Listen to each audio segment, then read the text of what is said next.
Good morning. How is everyone?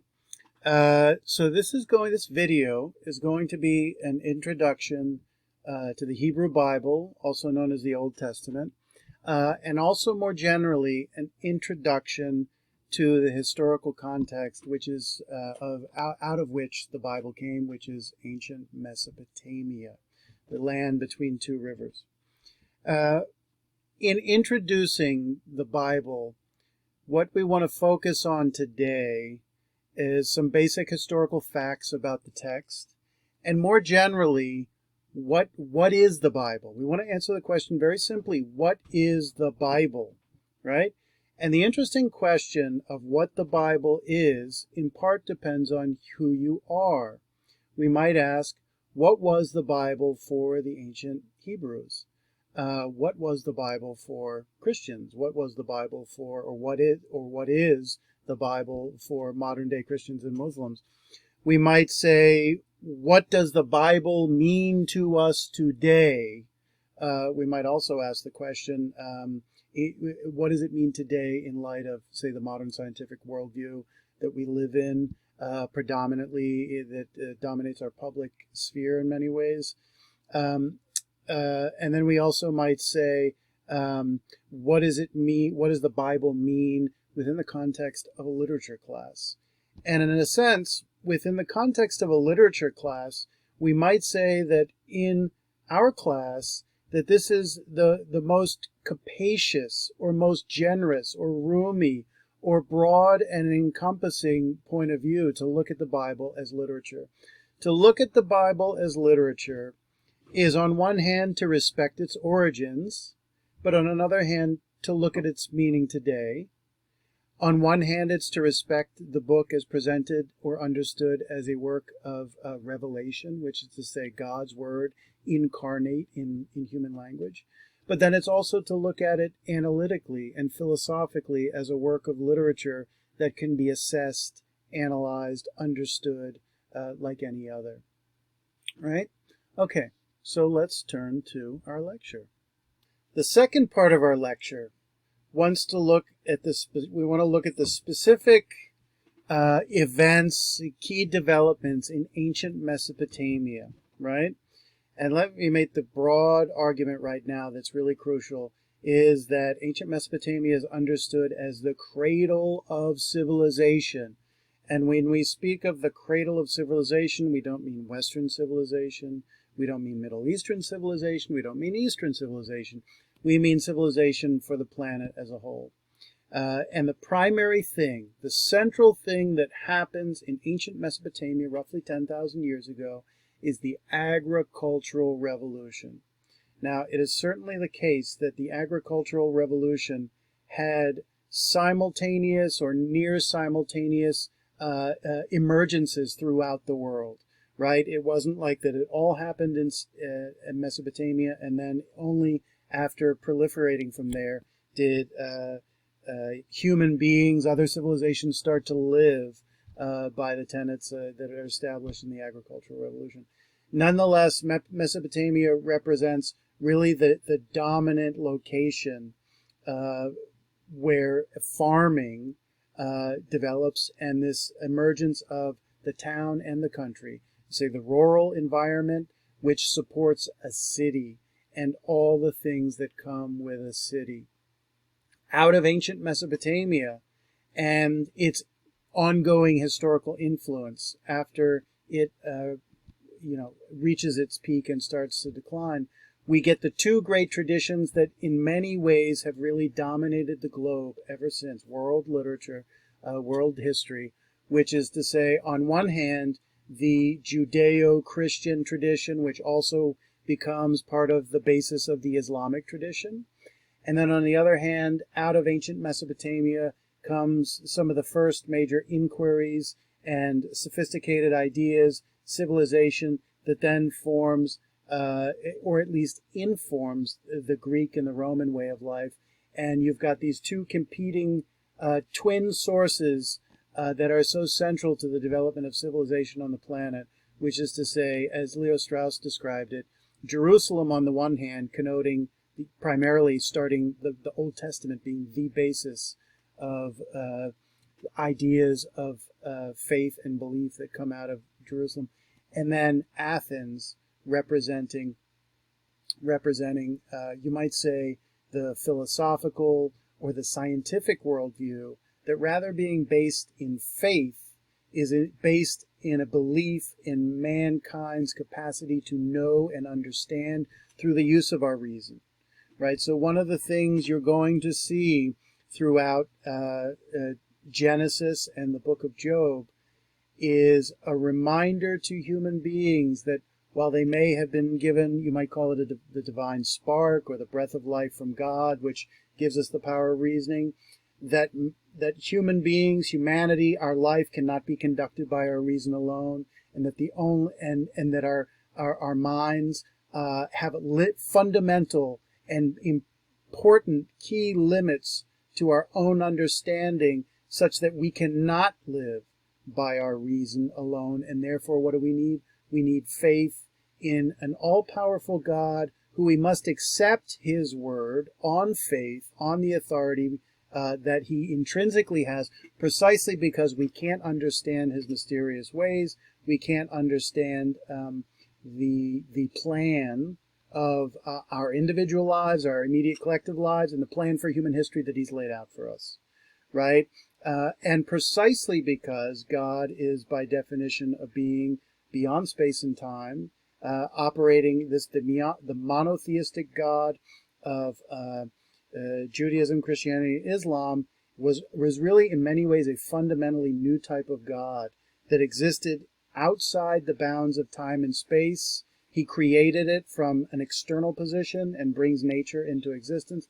Therefore, our senses and our reason, you might say, were devised by God or by nature to be able to understand what we're like and things like us, which is to say, we can understand the empirical physical world, the material world.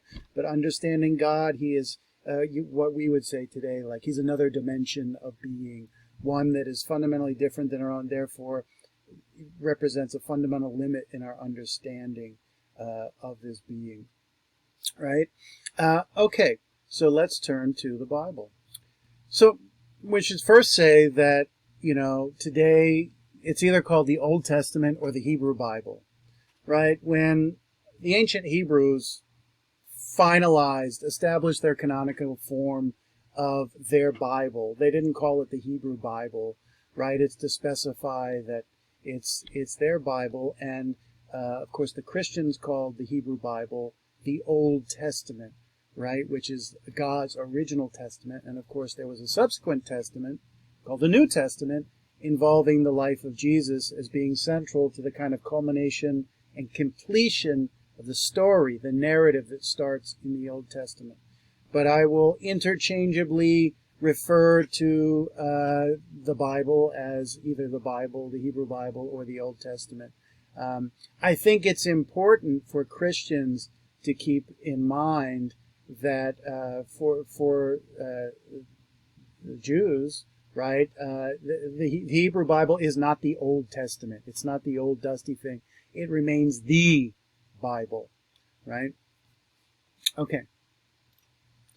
So what is the Hebrew Bible, right? Number one, it is a divinely inspired text. What does that mean? It means that the text has been presented and publicly accepted until actually very recently. It was only in the last 300 years that people had, we might say, the audacity to come out publicly and question the divine authority of the text. What does it mean to say this work is divinely inspired? Number one is to say the Hebrew Bible was understood as literally the Word of God, right? Or literally God made incarnate, instantiated in the world. We talk about Jesus as God incarnate. What does incarnate mean? Latin or Spanish, right? Made flesh, right? So we might say before God was ever made flesh in Jesus, or in Muhammad for that matter, he was made flesh in a book, in words, in human language for us to be able to understand. This fact presents a whole number of important but also fascinating attributes. It imposes a certain a number of attributes on the text. Originally, the Bible, and this was accepted publicly until only the last 300 years, was understood, the first 5 books, the Pentateuch, understood to be written by Moses, right? And he was a prophet, right? What is a prophet? A prophet is a person who is believed to be able to be a medium for the voice of the divine or for divine voices. A medium is to say a kind of mouthpiece or a conduit for the gods to express themselves and instantiate themselves, to bring themselves into tangible form in the world, right? So if God is going to speak through a book, there needs to be a vehicle, there needs to be a medium. And Moses has always, until very recently, been understood to be that medium. So this raises, a basic question. How do we understand this book as written by a prophet Moses, or as the result of a process of transcribing oral traditions into written form, and then taking those written stories and redacting or editing and compiling them into a final anthology, right? Divinely inspired, and we'll come back to this in a moment. Next, we could understand it as the source of the 3 great monotheistic religions on the planet, Judaism, Christianity, and Islam, and in the historical order that they developed out of the stories of the Old Testament. Obviously, that means that the Old Testament forms the basis for world religion. And obviously there are other important religions outside these 3, but it's hard to understate, it's hard to overstate the degree to which these 3 religions have really shaped the entire worldview of the planet and continue to shape it today, and all as progeny of the Old Testament stories. This is why I call it, one reason why I think it's appropriate to call it the Hebrew Bible in our context. Because the Hebrew Bible is for the Hebrews. And in particular, after the creation story, right, where everything is created, eventually we get to a story that deals very specifically with the national history of the Jewish people. Abraham, who becomes Abraham, the first Jew, as distinguished from everyone else on the planet, and that the Jewish people emerging out of the ancient Middle East, ancient Mesopotamia, had a specific relationship with their God, and it is the story of the trials and tribulations of their nation, and the trials and tribulations particularly of their relationship with God. So as their relationship with God goes, it seems so goes the relationship, the trials and tribulations of the Jewish nation at large. So what else is this book for the Jews, but also I think for human civilization at large? The unifying and civilizing book of the Jewish nation, right? This isn't a book that simply described what it meant to be Jewish, or the stories that were essential to articulating a description of what it meant to be Jewish. It was also a book that being educated in this book, reflecting on the stories, knowing the stories, and then reflecting on their potential meanings, didn't just describe you, it literally made you. It's a book that comprehensively is designed to comprehensively shape your world view on things, and that therefore anything in the world would then be filtered through the framework of understanding provided by this book. All right? And this is really crucial, because if you've ever read the Quran, you know that the Quran tends to refer to the Jewish people mostly, and sometimes Christians, as people of the book. People of the book. And this is a really powerful expression, and it's a very apt expression, such that what made these people a people was not simply genes or race, but adherence and belief in a book. That a book, its ideas, its stories, would be one of the central unifying features of the Jewish people, and that makes them somewhat different than any other, at least going back to the ancient world, any other people in the world. Obviously, there are other factors in what constitutes being Jewish, right? There is a component of birth involved. Nonetheless, this is a profoundly novel idea and a profound idea that a people's identity would be bound up with stories that represent certain principles and ideals that come from a book, right?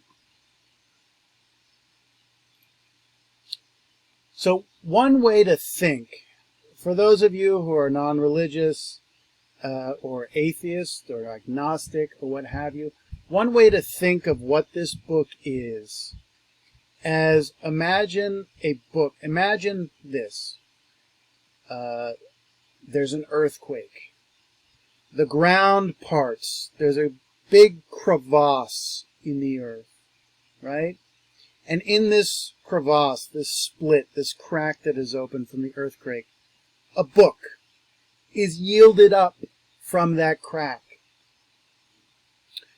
And that book is the Bible, right? What are we saying here? Imagine a book that isn't created by a human author with their own particular biases, their own world experience, their own particular point of view. Imagine a book that is generated by, you could say, the universe itself, right? Maybe it's coming from below, maybe it's coming from above, right? God comes down through the heavens and sticks his hand out and hands us a book, a kind of comprehensive blueprint and explanation or account of the nature of things, right? That's really what the Bible intends to be in the claim that it's a divinely inspired text. It provides us with a framework of understanding. And one thing that cannot be highlighted enough for those people who are not particularly devout is particularly the Old Testament, and simply reading the book without any church or without any synagogue overlaying their conception of what is being said in the text. The book is incredibly open in terms of its meaning. The stories are designed to impart wisdom and knowledge in vis-a-vis, how should human beings live? What is the right thing to do? What is the right thing as a human being to do? But what you notice when you open this book is that you get stories. And we know very well that stories don't simply spell out their morals. And it turns out that the morals are not only complex, but profoundly elusive, right? And I compare, for example, Aesop's fables. Aesop, you got a story about a fox and a crow, or a turtle and a hare, and you hear the story, and at the end, it literally has a kind of a soundbite, of the moral, aka the message you're supposed to take from the story. Well, what's so beautiful about the Bible is that there is a moralizing content. It is trying to instruct you in the way of life. But part of our way of life, which we're going to take up as one of the central concerns in looking at the Bible, part of our way of life is that our way of life as human beings is not spelled out for a whole variety of reasons having to do with the nature of a human being and therefore the nature of our lives. And when you look at these stories, you realize the extent to which they do not have simple bumper sticker analyses of what one is supposed to do. And very often those layers of catechism or rules of life, many of those things have actually been laid on top of the text by the religious edifices that have been in existence ever since it took its final form. Okay. Why is this thing, the people of the book, so important? Because we are what we make. We make stuff, And the stuff we make in turn makes us. And one of the most basic things we produce is culture, starting with language, right? We make language. We make concepts. We make terms for concepts that have no material existence, right? And then in turn, those concepts that we have developed through tens of thousands of years of history and evolution, those things in turn make us. So, for example, I'll just give you one example. The Declaration of Independence, 1776. We hold these truths to be self-evident, that all men, meaning all mankind, all human beings, are created equal and endowed by their Creator with certain inalienable rights, right? An observation or a belief transcribed by our founders, but a belief that it then has shaped who we are as a people, as a nation, ever since, in a whole variety of ways. First paragraph from Bloom, talking about people of the book, that people are shaped fundamentally by books. And he makes this observation because we're in a world in which we're no longer shaped by singular books. This is really crucial. In the pre-modern world, and I'm talking about the world of, maybe only about 200 years ago or less, very recently modern world, everyone's worldview would have been defined by familiarity with the Bible, and then some other national literature that's mentioned here in this first paragraph. And it would have formed part of your core identity. And the point is, everyone in your community would be conversant with, at the very least, with the basic principles of the Bible and, say, the literature of your nation. And what does that do? The uniform conformity and familiarity with those texts creates a uniform society in which everyone is on the same page, at least about certain basic fundamentals, right? We live in a world today, and this is exactly why Alan Bloom is saying this, in which there appears to be no foundation for our moral education or for our understanding of the world generally. And it leads to a very fractured, very fragmented, and diversified society, right? In many ways we can talk about the positive aspects of diversity, but one of its challenges is the way everyone, you could say, is reading off of a different libretto or reading off of a different hymn book in terms of what matters, right? We don't have a common, what's the expression these days, a common core based on key books. So in one sense, if you think about what a liberal education, this class is part of a liberal, well-rounded education, the goal of that education is to provide you the key sustenance for your soul, for your mind, to make you a complete human being, and that it is you are partaking of a kind of universal experience of human nature, of the kind of the best things that shape our outlook. So let me just read this very briefly and just highlight some things. Bloom starts out this way. He says, the civilizing and unifying function of the people's books, and notice he doesn't mention the Bible here. He talks about the people's books, which was carried out in Greece by Homer, in Italy by Dante, in France by Racine and Molière, and in Germany by Goethe, seems to be dying a rapid death. He says Marlborough was a very consequential and important statesman in England. He says, and Marlborough could once say that he had formed his understanding of English history from Shakespeare alone. Such a reliance on a poet today is almost inconceivable. The constant return to and reliance on a single great book or author has disappeared, and the result is not only a vulgarization of the tone of life, but an atomization of society. This is what I've been talking about. Fractured society. For a civilized people is held together by its common understanding of what is virtuous and vicious, noble and base. So he could have well included the Bible here. And interestingly, he did not.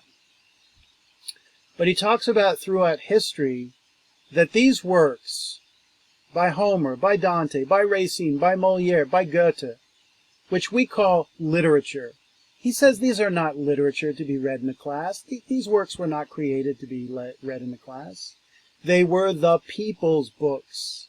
They were the books that the people were familiar with, but they were also the book that shaped a group of individuals into a people, right? To be a people is not just to be a bunch of people in the same location. It is to be bound together by the most serious beliefs that unite you in a common way of life, dealing with what is virtuous and what is vicious, what is noble and what is base, or you might say what is good and what is evil, what is right and wrong, and so on, right? This is the function of the Bible.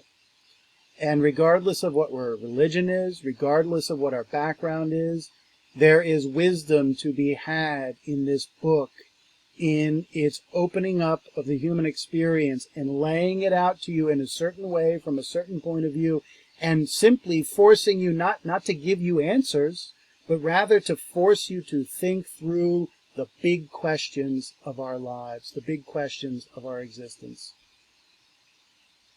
So he said that the Bible is a divinely inspired text. It's understood literally to be the Word of God or God Himself made incarnate. The traditional discipline of literary interpretation that dealt with the interpretation of inspired text is the discipline called hermeneutics, named after the messenger god Hermes. He was the messenger or intercessor between the gods on Mount Olympus in ancient Greece and men. They live in a realm that is divine. So what is he capable of doing? He is capable of making divine thought or speech incarnate in tangible form by translating the divine spirit from the infinite to the finite, from the eternal to the particular, right? So this has powerful consequences for us, not just for theologically, but also literarily, in terms of the way we approach the text and interpret it simply from a literary point of view, right? The poet in the ancient world was understood very often as the poet or the prophet, as understood as God's voice. And the distinction between a poet and a prophet in the ancient world is very little.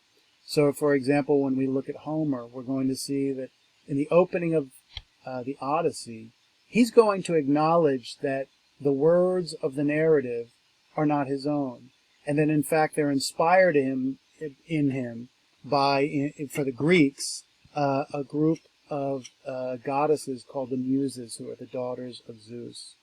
So therefore Moses and Homer occupy very similar positions here as people who are claiming to have been divinely inspired in the speech that they give us. As such, divine speech speaks in oblique and allegorical ways in which its meaning is not directly communicated to us, precisely because you could say there's something lost in translation between God trying to say what He wants to say to us and it being manifest in mortal form for human beings to hear, right? One of the primary consequences of this element of translation is that the Bible speaks in figures, it speaks in metaphors, it speaks in allegories, it speaks in parables. All these things we've been saying about poetry, and the Bible really, on one sense, is a work of poetry in the most literal form, and we will therefore discover that it requires a type of interpretation. Number one, you cannot take the text literally, and I would say furthermore, it is not intended to be taken strictly literally. What does it mean that God created heaven and earth and everything in between in 6 days. Well, you notice, as Leon Kass says, that after the first day is over, there are not even the physical conditions to reproduce a solar day as we understand what causes a day. So he immediately says, well, the day of the Bible that makes for the week, the 6 days and then the 7th day of rest, this day is not an ordinary solar day of 24 hours. It's something else. It's a unit of measurement, but it's not the measurement that we think we're talking about when we're talking about a day.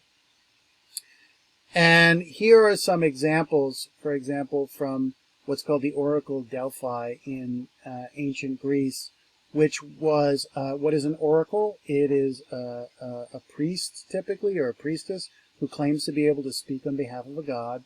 And people would go to the Oracle at Delphi. Delphi was a city in ancient Greece where people would go for advice. They would ask the oracle or the priestess about consequential matters. And I like to joke, they wanted to buy a stock and they wanted to go ask if Apple was going to go up or down, or whether Amazon was going to go up or down. Big consequential decisions, you go and ask actually things like going to war and peace and serious matters like that. But one of the big themes of the Oracle of Delphi in the way that they spoke was that they spoke in riddles, precisely because they were speaking on behalf of the gods. And I gave you this example before, and I'll just read this one. The King Croesus of Lydia wants to go to war against the Persian Empire, right? He's got a fairly big empire and army himself, and he's feeling very confident. And he goes to the Oracle of Delphi and says, I would like to wage war. What do you think I should do? And what is the answer? If you cross the river, which is to say a river separating the boundary between Lydia and the Persian Empire, a great empire will be destroyed. And he leaves the Delphic oracle thinking, great, an empire will be destroyed. That must be the Persians. Well, it turns out it was his own, right? So these statements, divine statements, they're equivocal, right? They never spell out clearly exactly what they mean. Okay. What is the Bible? Well, Bible means book, right? So all human knowledge in a book, in natural language, right? And Bible just doesn't mean book. In essence, it means the book, the single book. Now think about what we said in the development of our human accounts or explanations of the world around us and ourselves. We started out with poetry and religious explanations, mythoi, or the mythos of the ancient world.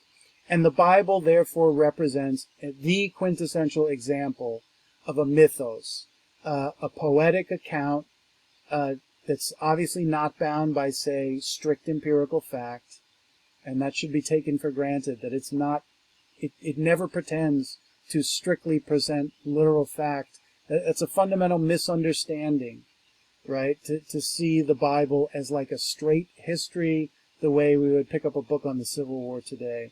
And even the concept of that type of empirical history, the time of the Bible didn't even exist, right?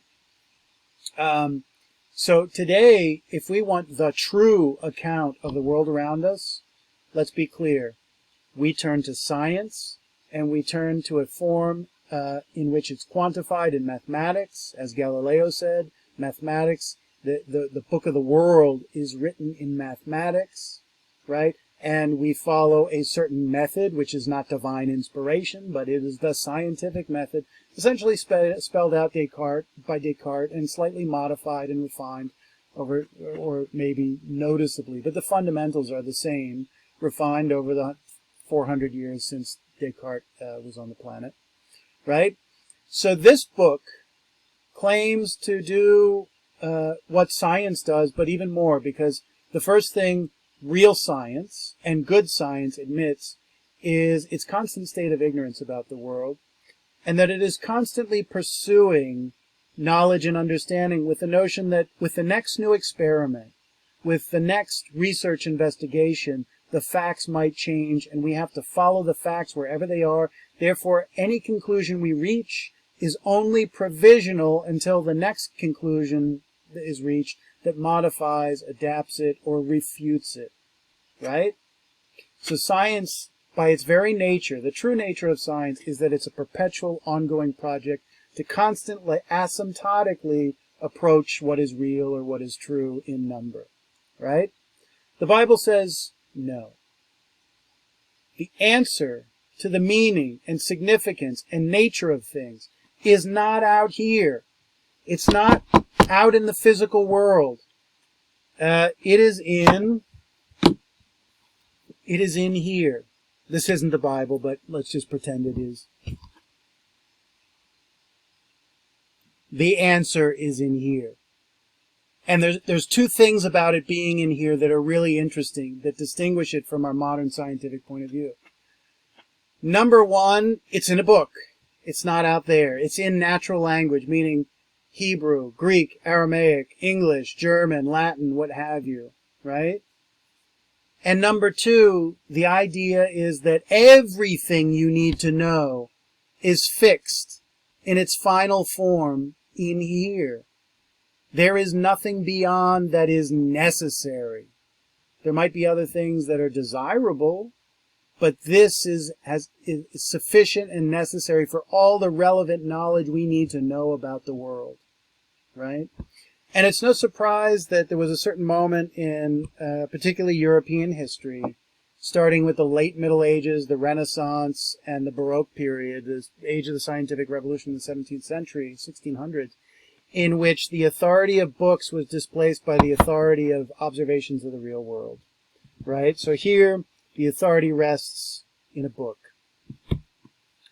So, and therefore, everything you need to know is in this book, which means it's not just a book, but it is the book. And the word Bible has come to signify a book that is the book of all the relevant knowledge that is fixed. It's not going to change. There's not going to be a new experiment done to come to a different point of view about it. More generally, for our purposes, as the Oxford Introduction says, the Bible is the basic book of our civilization, right? There is no place on the planet, whether you're even talking about China or Japan, obviously Africa. I mean, Christianity is the dominant religion in Africa. There is no place on the planet that has not been fundamentally touched by the three major religions, right? And India, pardon me for extemporizing here, but India and China are really the two massive nations on our planet today that their social order is not directly underpinned by Christianity, although there are still a decent number of Christians in those nations. So we talked about the idea in another video of literacy. Literacy for us does not just mean the ability to read and write. Literacy means being conversant with the canonical or the fundamental or the great texts of our world's, our Western or world civilization that one should be, in desiring a liberal education, one should be conversant with, right? So along with Greece and Rome, the Bible in Greece and Rome really formed the basis of self-evidently Western literature, but world literature as well, that can't be neglected for any literate or liberally educated person. Next, and we'll come back to this, the Hebrew Bible, the Bible is intended, among other things, as a book of wisdom and a guide to life, right? If we take it in the divine sense, we can see it as a book of God attempting to indicate to mankind and later the Jewish nation in so many variety of ways how we should live if we are to be genuinely happy, genuinely fully human, and in accord with God's will, God's plan, and so on and so forth. Even if you were to view this book as purely the product of this worldly forces, right? It's not, God has nothing to do with it. It's a cultural product, right? It still nonetheless represents literally tens of thousands of years of human wisdom that have come down to us, condensed in the form of a book and compressed, as Joseph Brodsky points out about poetry, right? So we talked about, for example, the 2 points of view in Mending Wall, and the one character who likes the wall is almost hidebound by tradition. And we said the one thing tradition has going for itself is that life has been lived that way for, say, hundreds of years, and it's worked. And how do we know? Because person X is standing here today in the present as the result of a body of people living a common way of life who have followed that code of conduct sufficiently rigorously. Life always dictates innovation. There's no way around that. But the goal of tradition is always to try to adhere to those things, precisely because they work, and that they work is the result of, if we take it from the human point of view rather than divine, they work precisely because of the process that history represents, a process of trial and error on the part of human beings, and they have discovered over time what works and what doesn't. And lastly, I've already mentioned this, but the Bible, the Old Testament, the Hebrew Bible, represents one leg of the 2 legs that make up the European history, but also world civilization, in this tension between Jerusalem and Athens, right? These 2 traditions, one coming out of the Middle East, the other coming out of the Greek and then later Roman tradition, they see centrally some of the same problems of human existence and raise the same basic questions of how to live. And Jerusalem and the Bible answer with the solution is, the answer to how to live is faith in God. Faith in God. And on one hand, a respect for human reason, but an acknowledgement of its profound acknowledgement of its limits, and that reason, the use of our reason, actually only leads to our sinfulness and destruction, and that therefore there needs to be a certain healthy degree and respect actually for ignorance, and a certain type of, therefore, innocence, whereas the Greeks fundamentally believe that reason is the thing. If it can't solve all problems, if nothing else, it is the thing, it is the tool we have to guide ourselves in our lives. So we will see a kind of some of the same questions posed by these 2 traditions with fundamentally different answers given about.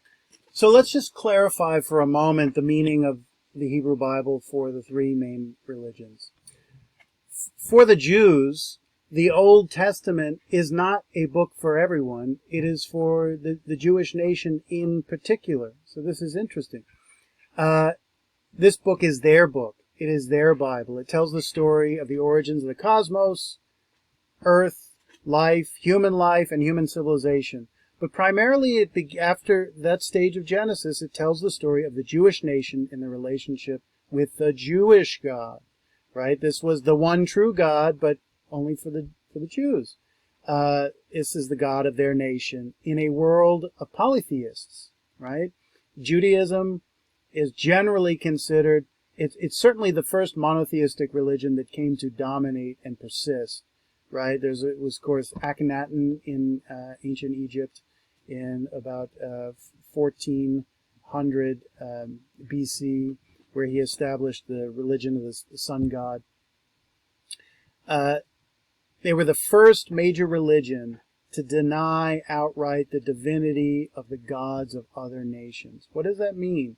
It means that with polytheism throughout the world, nobody denied the divinity of other people's gods. They just said, this is not my God, and I don't recognize it in terms of my worship. But the Jews were first to say, not only do we not recognize your gods in terms of our worship, we don't believe they even exist. Right? Just as the fall and expulsion of Adam and Eve represent the fall of mankind and their intrinsically flawed or sinful nature, most of the Hebrew Bible conveys the story of the Jewish people in their covenant or their agreement, their contract or compact with God, and their failings to live up to and keep their contract or compact with God, and the punishment suffered by that nation as a whole, often as represented in form of particular individuals who suffer. The Jews generally recognize the significance of Jesus as an important messenger of God, but certainly do not recognize him as divine or the Son of God or God on earth. For Christians, the Hebrew Bible is the Old Testament, and the Old Testament is the complement to the New Testament, which of course is the Gospels, or the good news about the coming and life of Jesus. For them, the Old Testament is the foundation of the biblical story, but the important thing for them in many ways, and of course it depends from sect to sect, Christian sects, the important thing is that the Old Testament prefigures the coming of the Messiah, the Christ, or anointed one. It prophesizes, you could say, the coming of Jesus of Nazareth. For the Christians, the story of Jesus is the story of God incarnate on earth, sacrificing his only Son for the sins of all humanity. Christianity departs from Judaism in a fundamental way. Christianity, for the most part, there's some important exceptions, and I'm simplifying here, but no longer is this a civic religion, and we'll talk about more what that means later on, of a particular nation or city-state or empire, but rather it is a belief system that is transnational. You might say it's the first truly global, or even globalist, dare I say that, religion, in that it recognizes everyone as God's children, and therefore recognizes the equality and dignity of all humanity, women and men, poor and rich, weak and powerful, right? So Christianity, it does something interesting that also creates a problem for it historically, is that it says of other people who don't believe in the Christian God, they say, you know, you're a non-believer, you've got it wrong. This is not your real God, the God you worship. But nonetheless, we still recognize you as a child of God, because our God is not just the God of our nation, it is a universal God, and therefore everyone would be underneath it. And Christianity, and if you're familiar with, some of Jesus' basic teachings, the golden rule, and love thy neighbor and turn thy cheek, and his Sermon on the Mount in the book of Matthew, you become very aware how the emphasis of Christianity becomes on, you could say, the disenfranchised, the poor, the people who are lacking in the equal treatment of them. It is really becomes a religion of the underdog, you might say, and that appears in many, many instances in the New Testament. And therefore, it's really at the foundation of the modern civil rights movement of treating everyone equally with equal dignity and respect. And there's a profoundly democratic impulse underlying Jesus's Christian message that is really a fundamental departure from the ancient world and even from ancient Jewish traditions in thinking about these issues. Meanwhile, the Quran mentions the Torah, which is the first 5 books of the Hebrew Bible, and Islam recognizes that the Old and New Testament are part of the foundation of their religion, if not the authoritative part. That's the distinction. They recognize the book of Psalms, which is part of what's called the Ketuvim in the Tanakh, which is the entire Hebrew Bible. And they also recognize the Gospels of the New Testament as all being genuinely revealed works by God to prophets of Moses, David, and Jesus, right? In the same way that the Quran is revealed to Muhammad, the final prophet by God. Therefore, the teachings of the Quran, as revealed to the Prophet Muhammad, supersede or overtake the Old and the New Testament in their authority, just as the New Testament supersedes the Old for Christians, right? So, and one last point here. This is all revolving around the same center point of the same God, right? While there is much dispute, there is large agreement that all three religions ostensibly worship the same God, but do not understand him identically, because of course they're giving different authority to different books that have a slightly different or significantly different understanding of his significance and how one recognizes and worships. And therefore they place their own religion in the central relationship to God relative to the others, in the same way that they place their book in the central and authoritative position relative to the others. A little bit about the text of the Hebrew Bible itself. The entire canon of the Hebrew Bible is known as the Tanakh. First of all, what is a canon? A canon is a body of literature that's been accepted as authoritative and as part of that large anthology of, legitimate or authoritative works, right? Something that happened over time, that there was decisions made that these were the texts that should be included and these are the texts that should not be included as part of the Hebrew Bible. The Tanakh, that's actually an acronym for Ta, Na, Ka. The Ta refers to the Torah, the Na refers to Nevim, and the Ka refers to the Ketuvim. These are the three main books that make up the entire anthology. So what should be important to recognize at this moment is that the Bible, even in its original understanding, was clearly understood as a type of anthology. And being an anthology, you have many books being interpolated together. You have many different forms of writing, styles of narrative, and you will notice that these styles and these modes of writing evolve and develop and change over time.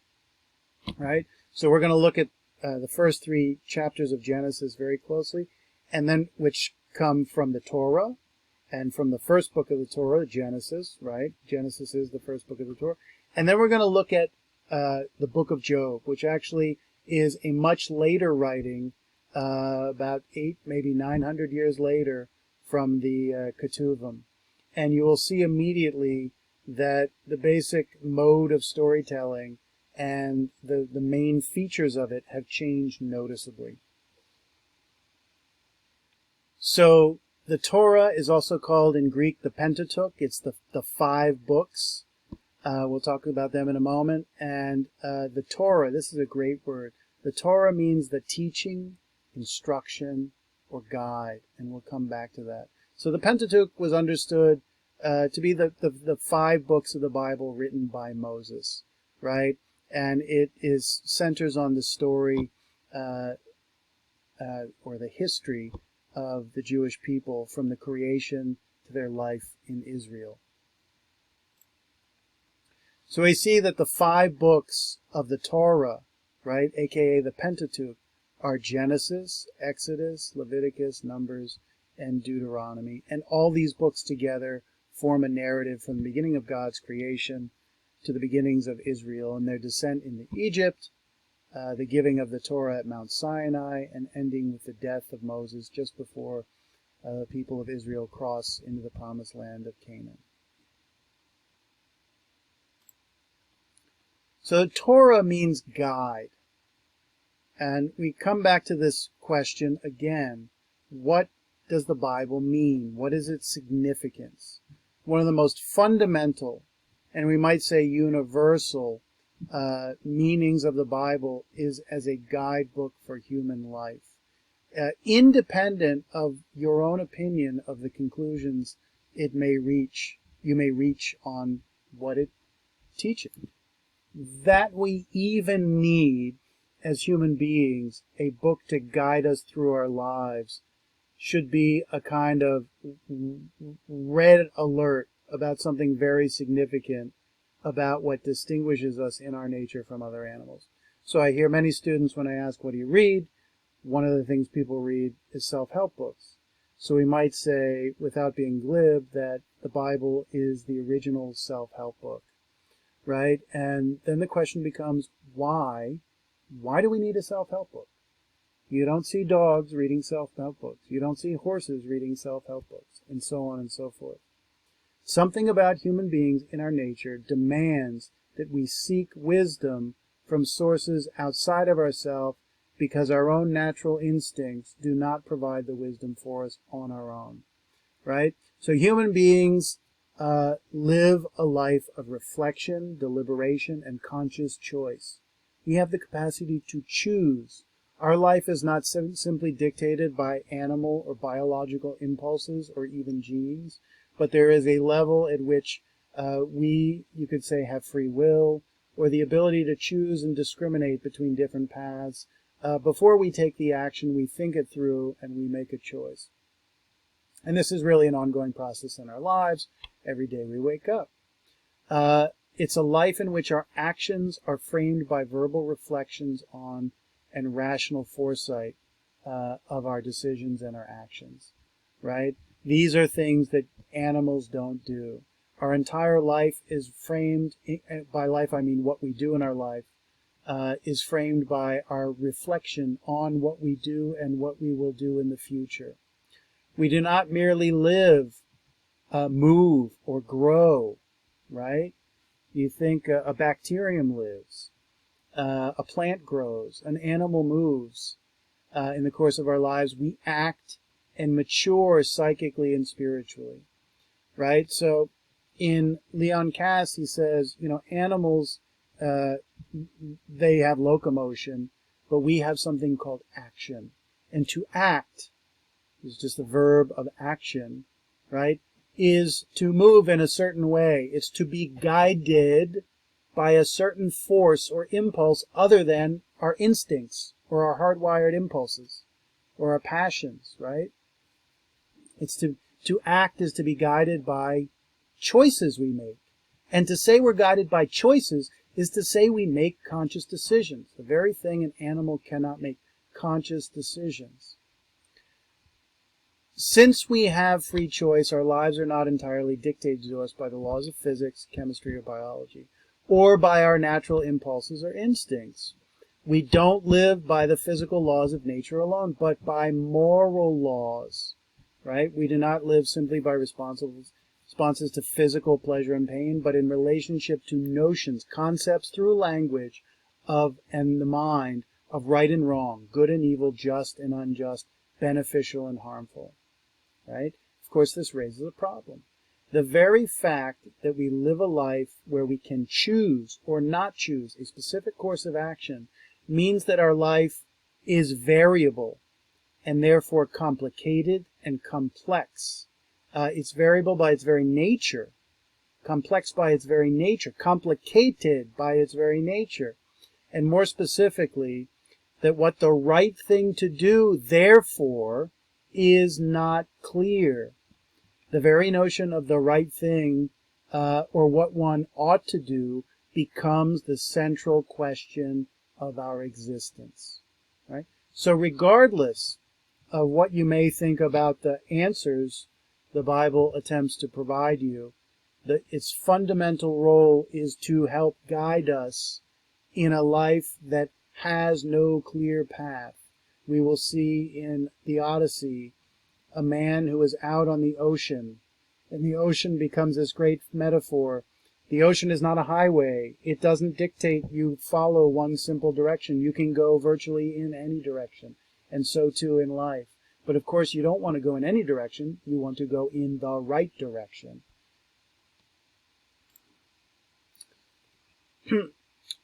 The very fact that we live a life we can choose or not choose, of course, means that our life is variable and doing the right thing is not clear.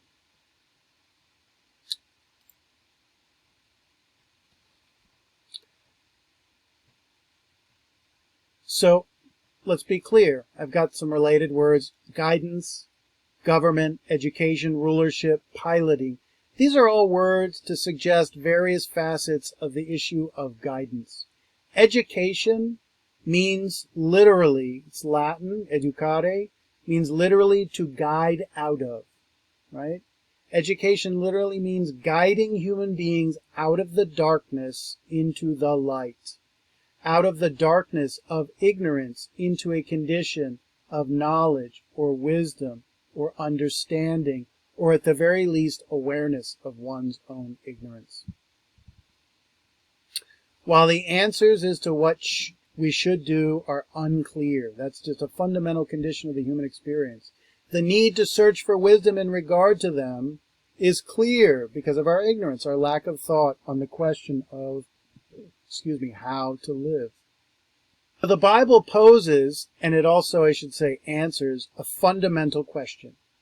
How should we live? And the question becomes, what does that question really mean? And it really means this. In light of what I am, I'm a human being with a certain nature. In light of that, how should I live my life? Right? I mean, let's just say the answer of the Bible is, I'm a being that was created by God, and God has given me a way, a path to live, and therefore I must follow the path and the rules that God has laid out for me. But what is so interesting about this story is that this is a story not of obedience to God, but of disobedience, of disavowing the very things He told us to do. Now, what kind of people, if they want to teach obedience, present stories of disobedience? That is a very sophisticated thing to do, a very wise thing to do, because, of course, it recognizes our fundamental impulse toward not following authority, toward having to learn the hard way what is the right way. What's the problem with the ought question, how I ought to live? The problem is that this is not a simple empirical question. You can't find the evidence simply by looking at the world around you. How we ought to live demands that we infer from how people actually live, and how they actually live is all over the place, right? Good, bad, and indifferent. So we have to infer from how people actually live to, spelling there, to how we should live, right? Ultimately, this whole question of how to live falls back on what we are as human beings and what our true or universal nature really is.